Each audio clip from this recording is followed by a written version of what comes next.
Aqui, até para ajudar líderes, e eu já passei por isso, às vezes um jovem chega com essa questão. Ó, tô viciado em pornografia, não consigo me... Né, até fico um tempo sem, mas volto. E às vezes, ou quase sempre, a gente recomenda o quê? Ter outros tipos de atividade que distraiam a mente, que não, né, não ficar muito tempo sem fazer nada, porque vai te levar para aquele lugar. Tentar entender os gatilhos que levam, né? Quando eu estou triste, eu vou para aquele lugar. Enfim, também para nós cristãos, vida devocional, tempo com Deus, leitura bíblica. E aí também tem a questão de um tratamento, de repente, um acompanhamento profissional de um psicólogo.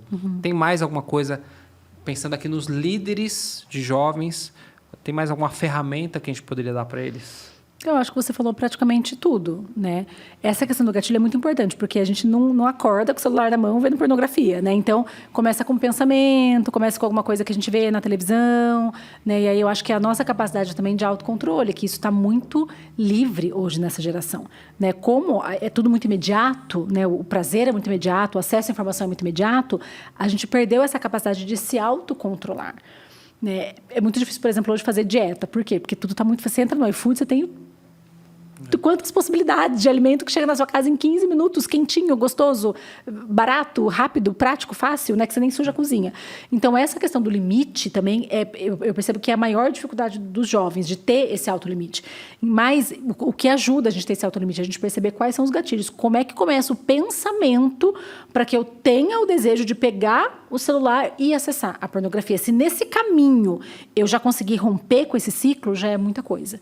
Então, identificar, né, esse percurso que eu faço até chegar no final é muito importante. Mas eu acho que de tudo que você falou é isso. Mas né, existem algumas coisas, Ju, que são muito sutis, assim. Principalmente, acho que no abuso. Porque, por exemplo, a gente ouviu muito um tempo atrás, pouco tempo mesmo, de que as crianças estavam vendendo fotos dos pés no TikTok. Não sei se você ficou sabendo. Não.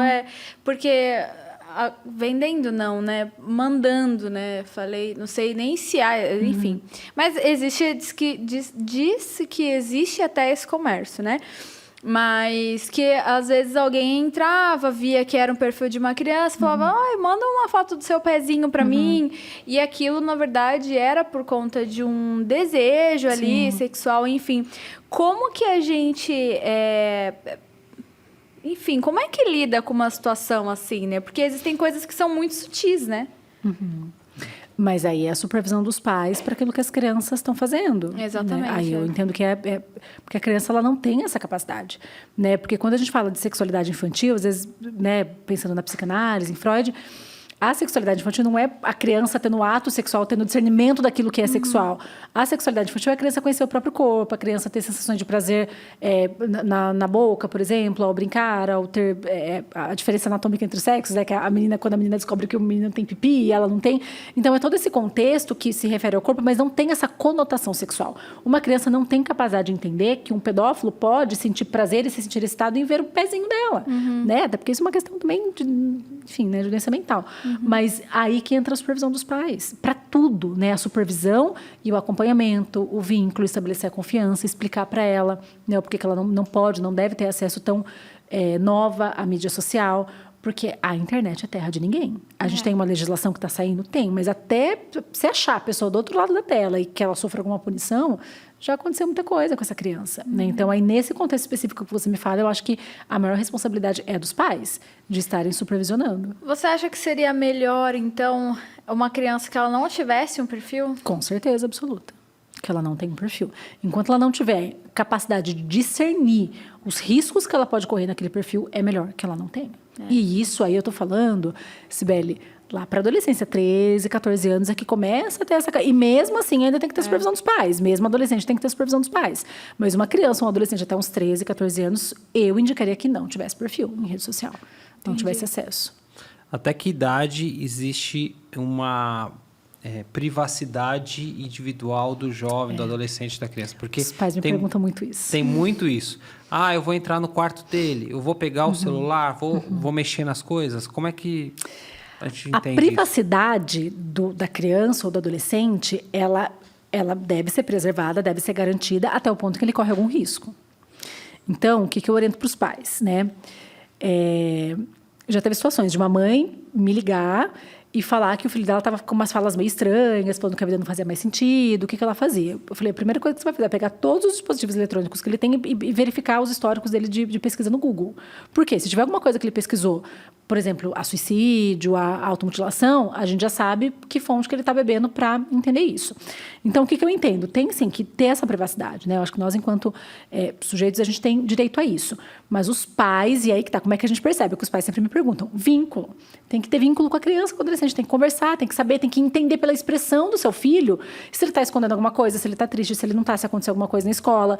E essa é uma percepção muito subjetiva, né? A gente que é pai e mãe, a gente vai, conforme a gente vai se vinculando com os filhos, a gente vai entendendo naquela vozinha, você já sabe que aconteceu alguma coisa, né? Já está com um comportamento um pouco diferente, você já percebe que tem algo acontecendo por trás.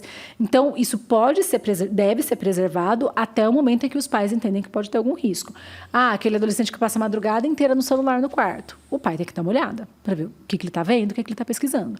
Né? Está com um comportamento estranho, né, mudou o comportamento num período muito curto de tempo, começou a aparecer com os cortes. O pai e a mãe têm que pegar o celular e dar uma olhada para ver com quem está conversando, qual é o histórico de pesquisa no Google, com quem está falando em Instagram, WhatsApp, TikTok. Principalmente em direct, coisas principalmente, que são privadas. Mais isso, porque no perfil aberto tem poucos comentários, geralmente é no privado mesmo, né?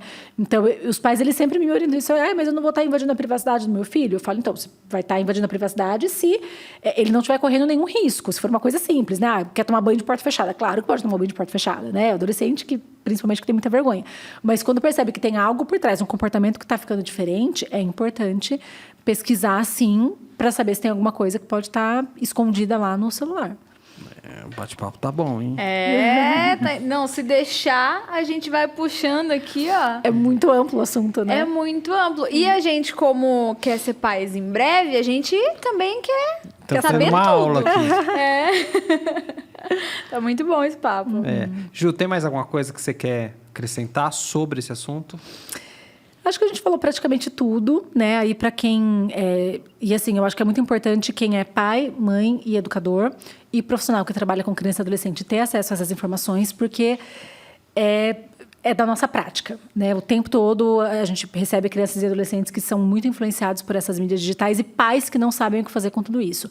Então, eu oriento que leiam, né, esse livro aqui que eu trouxe como referência, pesquisem artigos na internet, vejam o que a Sociedade Brasileira de Pediatria fala sobre isso, o que a Organização Mundial de Saúde fala sobre isso, e busquem fontes confiáveis, né? Não em achismos, não em dados empíricos, não em o que os pais me falam sobre isso, mas em fontes confiáveis, porque eu acho que a informação ela combate muito tudo isso, né? A gente pode preservar muito as crianças e adolescentes se a gente tiver a informação correta. Então, busquem conhecimento, procurem ajuda. Se perceber que o filho está com alguma dificuldade, busca um atendimento terapêutico, né? Eu acho que nós da psicologia, a gente está aí, pode ajudar muito nessa questão, que é tão atual e eu creio que veio para ficar. Eu não acredito que vai ter um regresso de toda essa invasão que a tecnologia já causou na nossa vida. Então, é algo que a gente vai ter que ficar atento para sempre. Tenho mais uma pergunta que veio agora. Claro.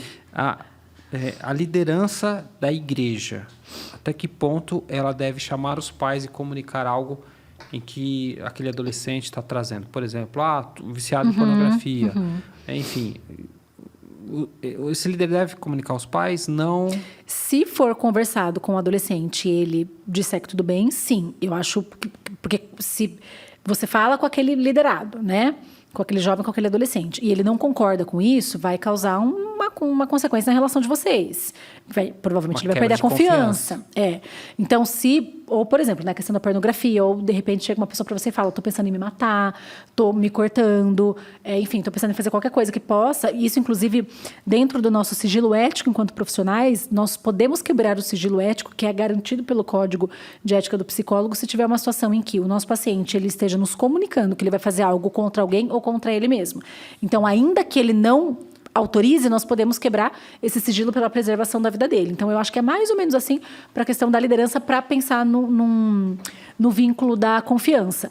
Então, se você entende que é necessário aqueles pais saberem, converse com aquele jovem, explique para ele o porquê que é importante os pais saberem, né? Veja se você consegue chegar num acordo de poderem conversar todos juntos. Se ele permitir, vai ser ótimo. Se ele não permitir no primeiro momento, pode conversar de novo, mas se for alguma coisa em relação a que ele esteja se colocando em risco, aí eu acho que vale a pena contar mesmo que ele não autorize. Como, por exemplo, pensamentos suicidas, automutilação, esse tipo de coisa. Mas se for uma coisa mais íntima, conversar com ele, explicar a importância dos pais saberem, para que todo mundo possa conversar junto, né? E os pais também possam ajudar. Legal. Esse é um corte do nosso NSDC Cast. Se você quer assistir o vídeo completo, o link está aqui na descrição.